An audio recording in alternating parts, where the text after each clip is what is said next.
Jikalau yang berkuasa menyayangi yang lemah lalu melindunginya, sementara yang alim menyayangi yang awam lalu membimbingnya, sementara orang-orang yang memiliki kelebihan senantiasa menjadi tercipta rahmat dalam kehidupannya.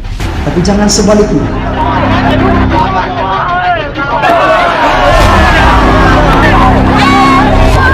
Agama ini mengajarkan tentang kebenaran, dan agama ini mendidik kami sehingga kami menjadi insan Polri sejati.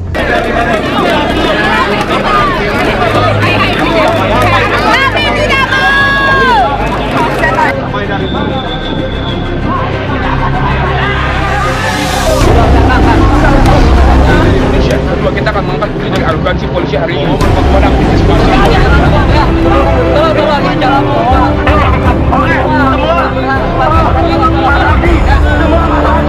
Satu harapan kami, polisi masih punya ini.